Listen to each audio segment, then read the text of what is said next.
आज आम जंतुणी पोड़ पिठा प्रस्तुत करवा। चाउल पिठू बाटिकी रखी देखु गोटे कप चाउल बतरई बाटिकी रखी आम पोड़ पिठा प्रस्तुत करवा। से आग जंतुणी करवा। गैस लगेनी खाली पैन टा सेमती देखु मुझे ये जो पिठू बाटिकी रखी आपको ये ढाली दूची। जी पिठू बाटिकी रखी थी मुझे पानी दूची। से तेजपत्र दीटा गोलमरीच गुंड गुजराती गुंड दीटी गुजराती गुंड गुड़ पकेबा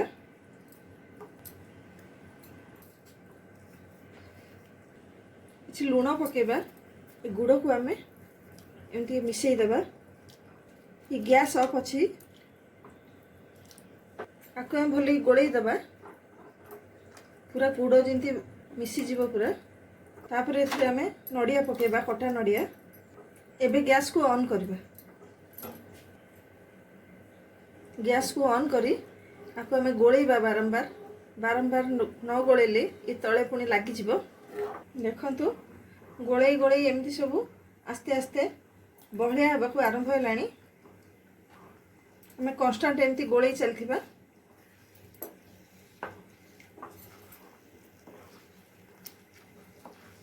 फ्लेम को मीडियम रे रखिबा।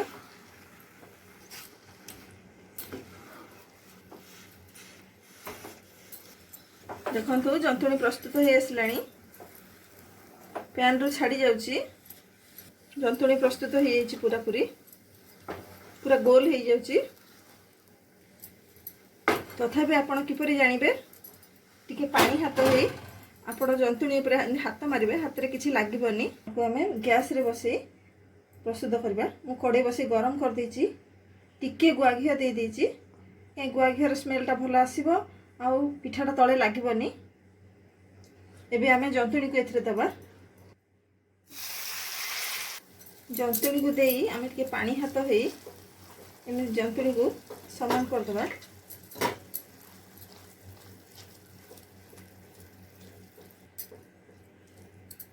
आपण पानी हाथ हो पारे ना तेल हाथ हो पारे।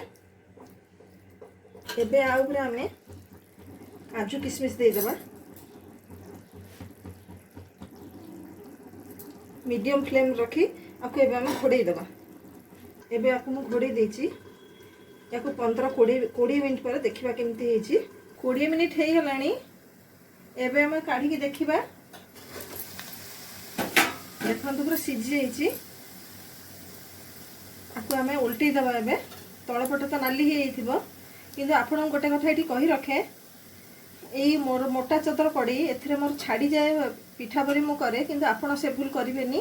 अल्प टिके गुआ घिया दे कदली पत्र दे ए पिठा को बसेइबे तो इजिली पिठाटी छाड़ी जीवो। देखंतु मु उल्टे देछि गोटे पट नाली हो जाइछि। आपको आम 15-20 मिनट पई पुणी सिम रे रखी देबा। एबे आउ 15 मिनट पर पोड़ पिठाटी प्रस्तुत हो जाइछि। मुझे कड़े रू काढ़ी आनी। देखंतु केते सुंदर होइछि। ताकू ठंडा हैला परे काटिबा किंतु आपण ताकू मु सेतळे कहिथिली आपण को कदली पत्र बसेबे तो भल उठिबो। 2 घंटा पर ये ठंडा हो जाइछि पिठा। आकु मु काटी देइछि। देखंतु केते सुंदर पीस होइछि। ये कड़े रे प्रस्तुत होइछि। आपण मन चाहिले ओवन रे प्रेशर कुकर रे करि परिबे। जदि आपण को मोर वीडियो भल लागिला ताले वीडियो को लाइक करिवे चैनल को सब्सक्राइब करिवे।